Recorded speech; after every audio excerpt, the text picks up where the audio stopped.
Hey y'all, and welcome back to my channel. My name is Kechelle, and today we are going to be doing my Summerween vlog. We're going to be trying to hit all of these prompts for Summerween, and I did hit all 5. So the first one is reading in the dark, which I was able to do. The first book I read satisfied the second prompt, which was The Stranger in Her House, which is 5 words. And I ended up reading that one just out of convenience because I really wanted a story to be told to me, and that one was on Kindle Unlimited for free. So I went ahead and just picked that one up and listened to it while I was doing some journaling, and it took maybe 24 hours to get through that book. I was very, very intrigued. I didn't even think John Mars would write something like that. I have read, Y'all, I get on here and I act like I can't speak. I know how to speak English, I promise. But I've read maybe 2 other John Mars books. I read The Passengers, and I also read The One. I liked both of those. So when John Mars came up on Kindle Unlimited, first of all, I was shocked because I was like, dang, he on Kindle Unlimited? All right now. I decided to go ahead and pick up The Stranger in Her House because it sounded interesting. It is about a woman who goes home to visit her mother who has, I can't remember if it was Alzheimer's or dementia. She goes home and her mom has this man who is working on her house who slowly becomes more integrated into her mom's life and eventually weasels his way to move in. So our main character is at home with her mom, keeping an eye on this man and trying to figure out who he is and what his real motives are. And it just snowballs from there. Okay. I ended up putting off the second book because I went out of town and I just wasn't reading as much when I went out of town. But I did have it on the beach. And this book is One of Us Knows by Alyssa Cole. The way that this book took me through the ringer. Our main character's name is Kechelle, and she has multiple personality disorder, or more correctly, dissociative identity disorder. Ken, our main character who we're following, wakes up and she is on an island waiting on, she doesn't know what. So the way that she's able to piece together the pieces of her life that she doesn't remember is by looking into her phone and looking at the notes that some of the other personalities have left for her. So she pieces together that she's on this island because one of the personalities has accepted a job at a mansion almost in the middle of nowhere. It is the only mansion on this island. And her job is basically just to be a house sitter or a housekeeper. But there are some secrets that were hidden in these mansions' walls, and there is a mystery that unfolds, and Kechelle has to figure out what's going on so that she's not implicated in the mess. This book was exhausting to read in a good way. Because of her disorder, there are multiple people talking or thinking at once, even while Kechelle is in conversation with someone else. It was very fascinating to read. I could not put this book down. It was very fascinating just to be in her mind. It has a picture of a night sky on it, so it satisfies that theme, which is why I decided to read it for this year's Summerween.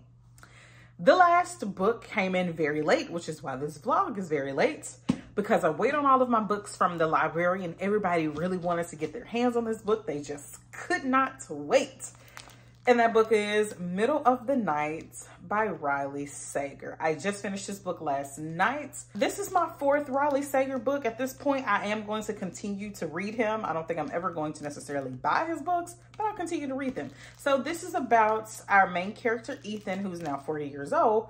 He moves back into his childhood home where he last saw his best friend at the age of 10. He and his best friend were 10 years old, and they decided to camp out at Ethan's house in his backyard. And when Ethan woke up, his best friend Billy was nowhere to be found, and there was a slash in the tent. We're basically following Ethan as he returns to his home in Hemlock Circle, which is a little cove, or what they call a cul-de-sac. I guess they fancy. You guys stay tuned to see what I rated all of these books, including this one. This is the last one that I read, and hopefully I ticked off everything for Summerween. If not, I know I hit at least 4 out of the 5. So please stay tuned for the vlog, and I will see you guys at the end. I could not find One of Us Knows on Audible in a way that I wanted to get it right now.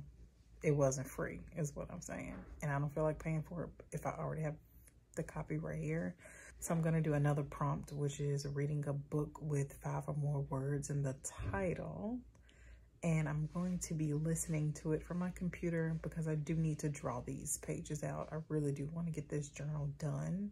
I'm about 20% of the way in and I got some thoughts. So there's Connie, who is the daughter of Gwen, which is the mom who has dementia or Alzheimer's. I don't think they've specified. If they did, I forgot. I'm sorry. And there has been a man named Paul who's been sent by an organization to help her around the house. And he's just getting a little too comfortable. Gwen, the mom, is asking Paul to change up the house and like change things up around the house so it can have a fresher feel. But she's also regressing. So Paul is doing these things for her, but he's also doing things that she hasn't asked for. Like, he is getting a little too comfortable to the point that I'm like, okay, so what is he hiding? Because he's doing little things like taking her out and not calling Connie or calling her, but Connie's phone was off. And she's like, no, I don't trust you. I don't believe you. So then she's like, trying to tell people that she doesn't trust him. She's trying to tell people that like he's taking advantage of her mom, and they're like, well, she's a grown woman. What exactly is he doing to her? And she's like, well, I don't know, but she's not in her right mind, so he's taking advantage of her. People aren't really believing her, so it's really just her against him. And he's kind of making it known to her that he knows that she's on to him. So yeah, I'm very interested to see where this goes. I'm listening, like I said, I'm listening to it on audio while I'm doing my journal, and I've gotten pretty far in my journal. I'm almost done and ready to record tomorrow. We're going to the beach on Wednesday. I'm so excited. So I really need to go ahead and get all of this done. The stranger in her house is interesting. I'm wondering if he really is shysty, but not as shysty as she thinks. I am about to go to sleep, take all this makeup off.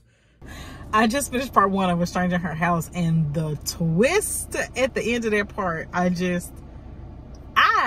didn't see it coming. But I mean, what do you do when somebody infiltrates your life like that? Like, what do you do outside of killing them yourself? And the mom, bless her heart, she like, her dementia is so bad that she thought that Paul was her husband, Bill. So sometimes she'll be like, well, Bill and I are just gonna go. He's gonna take me to the Garden Cafe, and I've never been. Isn't that right, Bill? And Connie is like, that's not Dad. That is not my dad. His name is Paul. It is not Bill. And she would be upset with Connie, like, you're being rude, you're being mean. Sometimes I get the names mixed up, but that's okay. He had done so much stuff. At this point, this is the point of the book where I'm like, how do I talk about this book without spoiling it? Y'all, I am in shock. I am shocked, flabbergasted. So at this rate, I'm giving it a 5 stars, unless it doesn't stick the landing. And y'all know I've been having books that did not stick the landing. I'm gonna go run to the library and get me something to eat, and then come back and finish filming my journals, and I'll give y'all another update, or say what I can. Girl, I don't even know what I can and can't say. I don't even know what I can and can't say. I didn't tell y'all I finished the book.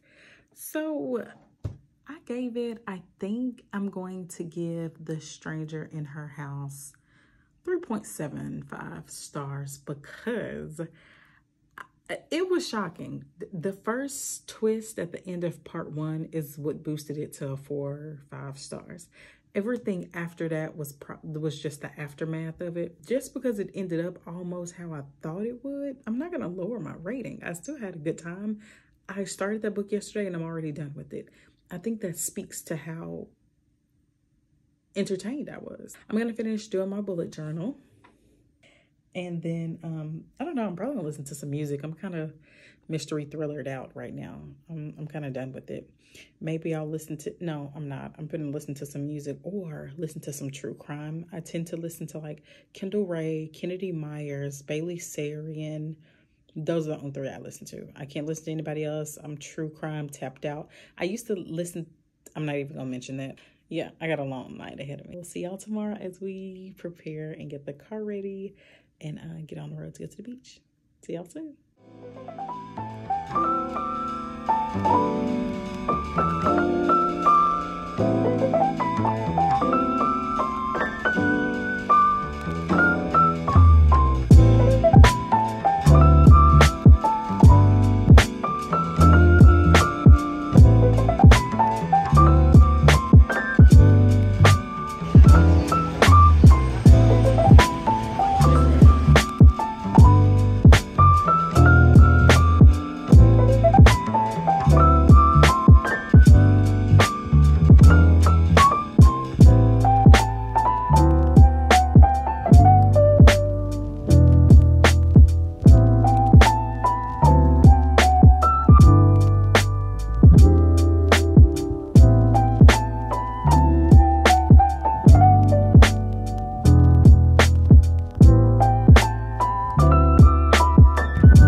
Hey y'all. Okay, so quick little update. Not much of an update. I still haven't started this book. I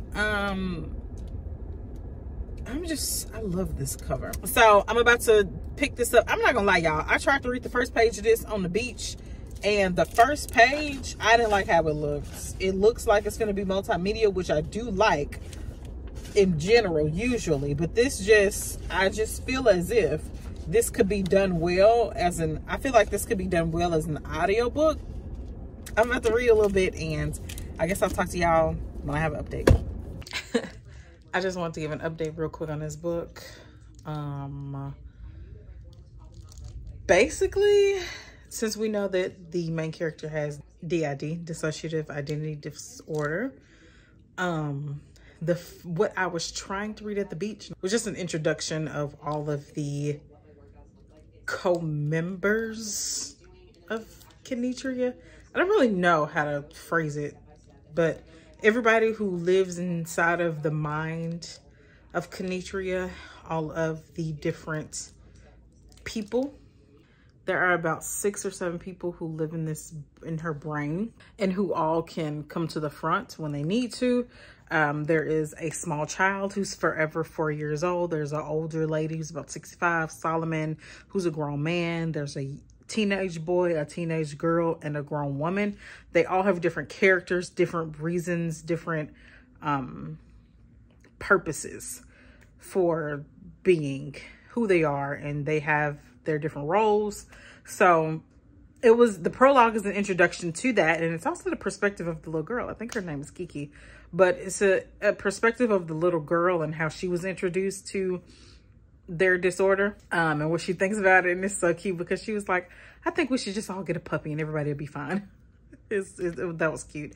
But yeah, so I finished chapter 1. It was from Ken's perspective, which is short for Kechelle, and it was just really interesting to be immersed in her thought processes while she was trying to figure out why she was where she was and what she was doing.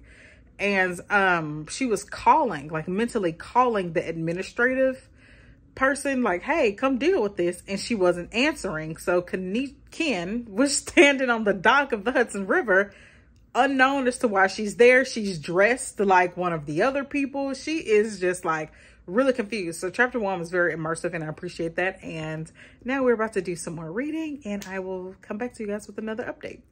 I am obviously doing my hair. Ken made it to the island on the Hudson River where she has this mystery job, and she doesn't know what's going on because one of her other headmates was fronting when they accepted the job. She has no idea what's going on. I don't know how it is for them truly, but in this book it's portrayed as if all of them have a house inside of their head that they live in, like a really big castle. And it's a lot of them. It's 7 personalities that they know of, and it could be up to 4 other headmates or personalities in their head that they don't know about or never seen. There's also one personality that they know about, but they haven't seen before. His name is Lurk, but he real chill, he real calm. And one of them made a joke, was like, he probably a puppy. Okay, so they all live in a castle in Ken's mind, or in their mind, they all live in the castle. And apparently where this new job is, it looks exactly like the castle they live in their minds. Also, I'm really curious to see if the mystery that already presented itself is the full-on mystery that the synopsis was talking about. Because there is a mystery that's happening right now. They just figured it out with one of their headmates. But I'm trying to figure out if that's the overall mystery or if that's just a small mystery to the side. Child, I don't know. Okay, y'all, so we had a showing at the house, so I had to get gone, and I decided to just, it's a long story, but I ended up at the park. I wanted to go to another park, but when I pulled up, they had those flags. I should have recorded, but I just wanted to get the hell out of there.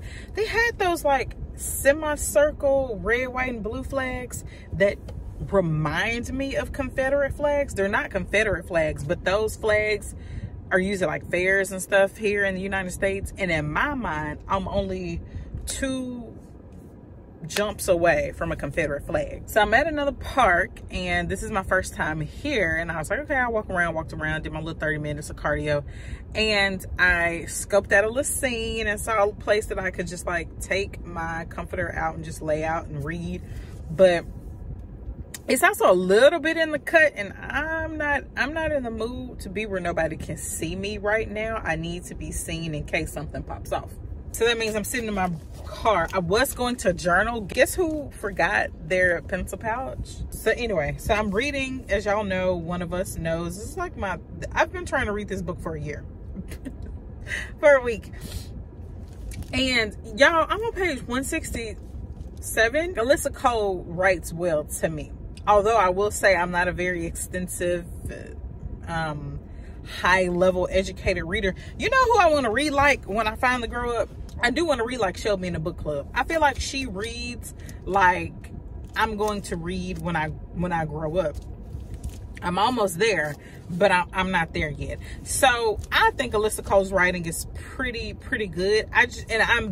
I can visualize everything she's saying. I can feel these feelings. I am keeping up with the personalities better than I thought, but for one reason, I just keep flipping back to the first page where everybody is listed out. So I keep flipping back to like see how old Empress is, or how I keep getting Empress and Mesmer mixed up. I know what they look like, but I know what they look like because of the picture. I know Mesmer was in the picture, but I can't remember if Empress was. But anyway, I ain't gonna spoil to y'all what they look like because I was shocked. Some of the personalities can front or come to the front and have control of the body and their speaking. And what's funny is even when they're not fronting fully, they can still have control over the mouth, which I thought was crazy. I think Mesmer is fronting right now. No, Empress. So Mesmer was fronting. She will be walking into a closet and then somebody else will start fronting out of nowhere. And they keep saying that this is new for them. Like they aren't usually thrown into in the middle of these situations like this. But it's something triggering Ken right now to make these personalities come out like this. Since they are literally completely different personalities, they have to like think about how they walk, think about how they talk and how they interact with Celeste, because every now and then, like one of the personalities is really nice to Celeste and Ken is not that nice of a person. So Celeste will be like, why are you being so nice to me all of a sudden? And then Celeste will start being nice to the Ken, which is somebody else who's fronting at the time, so that when Ken comes back to the front, she like, why Celeste being nice to me?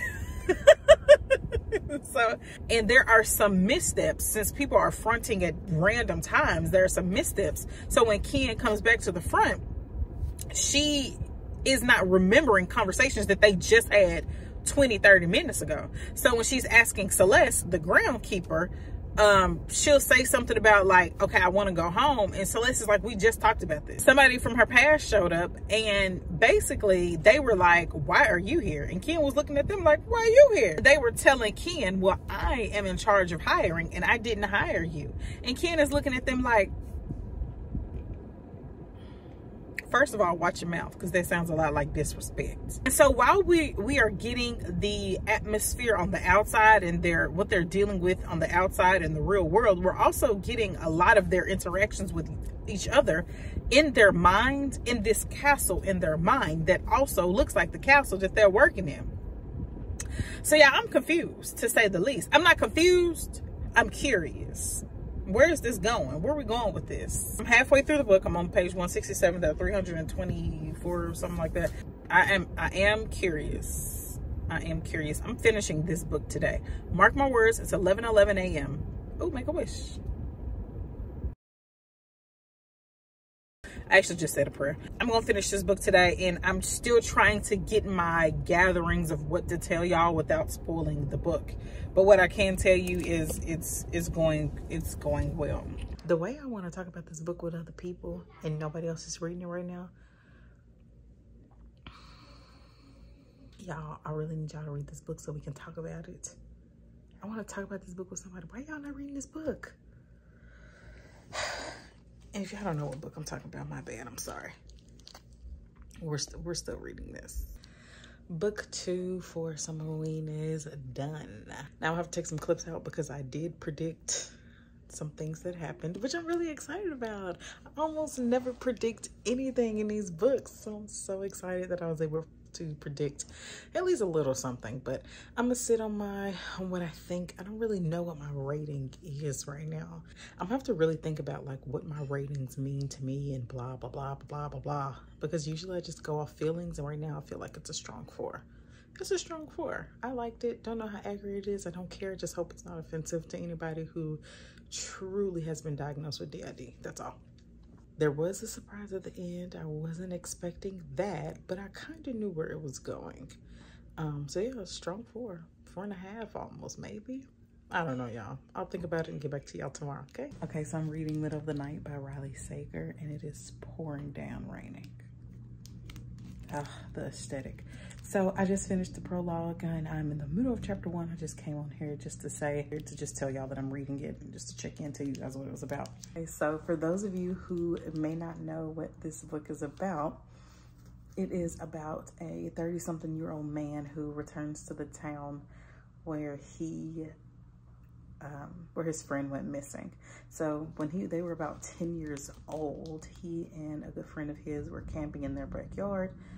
Our main character woke up, there was a slash cut in the tent, and his best friend was gone without a trace and was never heard from again. So the main character has now returned back to the city and his little town. He's staying in his old house in his room, and we've learned that he is quite paranoid. And I don't want to call him paranoid, but he's quite jittery, he's quite angsty. So he lives in a cul-de-sac, and something just made one of his neighbor's garage light go off as a motion sensor, and he's just kind of staring out the window, worried about how he would defend himself if somebody was coming to hurt him. I will say, for me, Riley Sager is chronically readable. I can usually get through his books in literally one day, to the point where I probably should have just done a 24-hour reading vlog. I've never done one of those before. Let me know if y'all want to see that. But yeah, so just started. I will give you guys an update. My predictions. Should I give a prediction? I predict that either he did something to the little boy, or his dad did something, or his mom did something to the little boy. I think he or his family had something to do with it, and he's going to be like going back and forth in his memory of things that he may or may not remember from that night. And I predict that he's gonna have convenient flashbacks that are gonna help him figure out what happened to his friend. And knowing Riley Sager is probably gonna be absolutely ridiculous, and I'm not prepared, but let's find out together, okay?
I think I'm on page 96, which is about a quarter of the way through. It's 365 pages. There has also been some reunion elements of the kids that used to live on the block.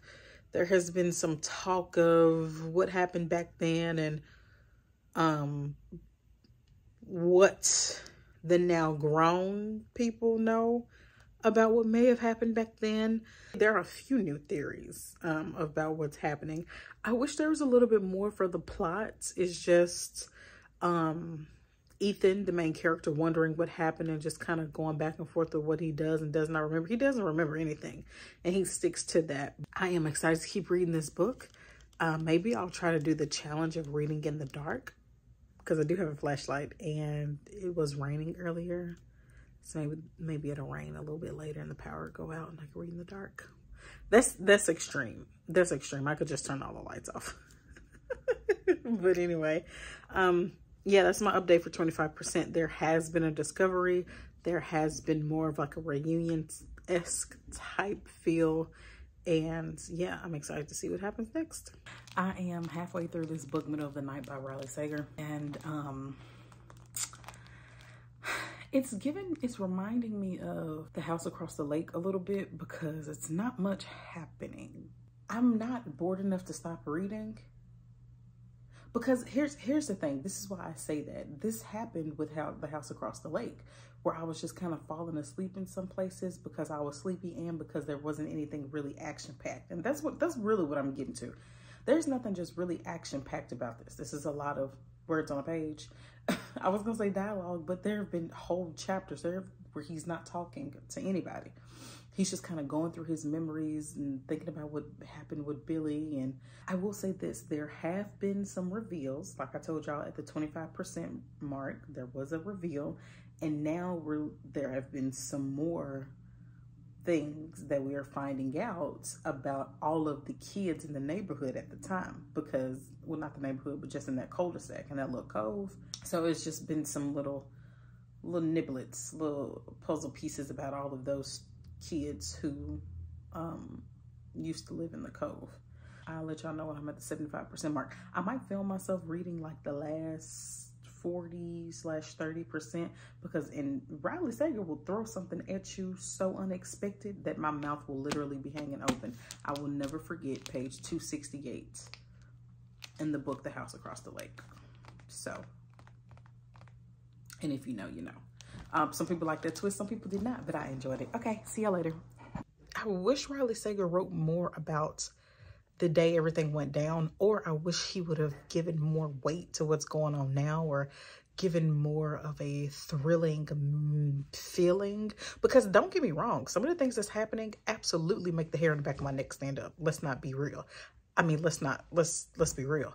But I think that if he would stay in that a little bit longer, that would make that book a little bit better. That would make this book a little better for me. But so far, it's all right. I mean, that's my only complaint. I just wish it was something else happening, you know? That's my update for my 75% mark in Middle of the Night by Riley Sager. So I only have less than 100 pages left. I'm thinking, should I wait until it gets dark outside so I can complete all the prompts on Summerween? Because that's the only one I haven't done is read in the dark. Because I can't figure out how I'm gonna film while I do it. Obviously, I can read in the dark with a flashlight, but then how's it gonna look on camera? Let me think about it. I'll be back to let y'all know.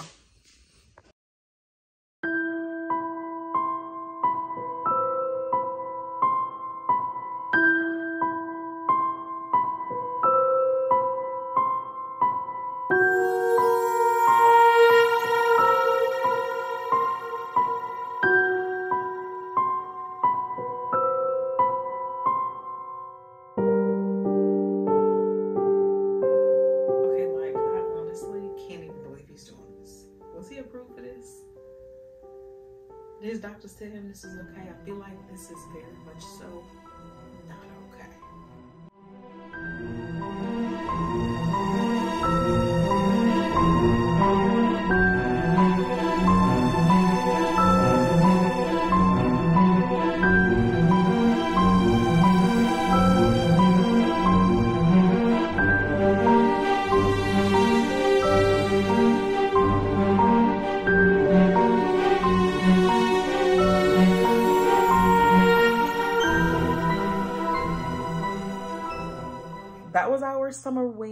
vlog for 2024. It was my very first one and I was excited to do it. I'm gonna put all the ratings on the screen because I don't remember them off the top of my head, I'm sorry. But The Stranger in Her House, just to wrap up all of the books we read. The Stranger in Her House was very shocking to me, it's very surprising. It does remind me of other books I read, but I can't tell y'all because if y'all read them, then that would spoil the surprise. But in my opinion, she was getting into a little too much for me. In my opinion, I wouldn't have done all of that, but she did, and here we are. That book is probably like a 3.5.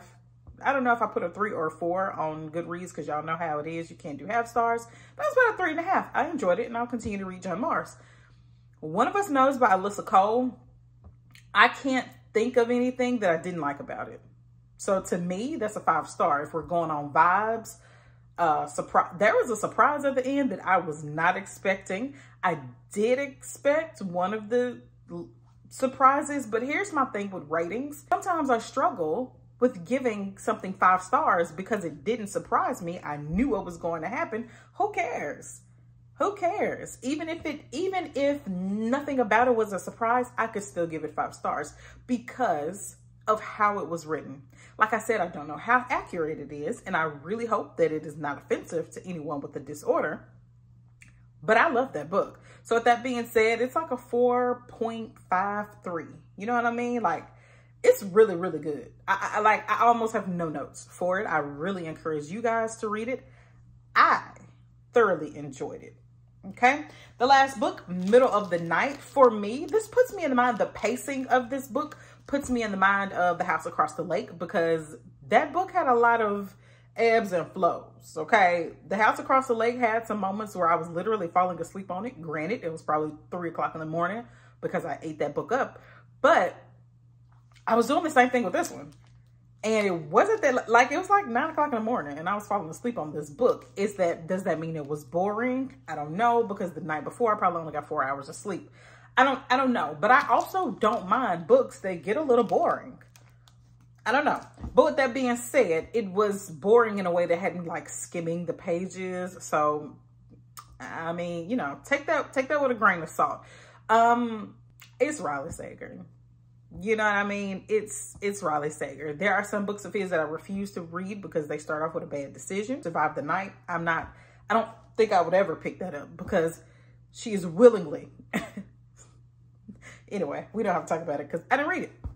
But I think this is like a solid 2.89. You know what I'm saying? Maybe a 2.89 to a 3.1. So I might give it a 3 on Goodreads because it just, I mean, hey, it was a little surprising. The whodunit was a little surprising and I had guessed it a little bit. But like I said, that doesn't play a part sometimes when I'm rating these. But so that is the end of our Summerween for 2024. Hopefully y'all can do it again next year, Lord willing. And I will see you guys in the next vlog.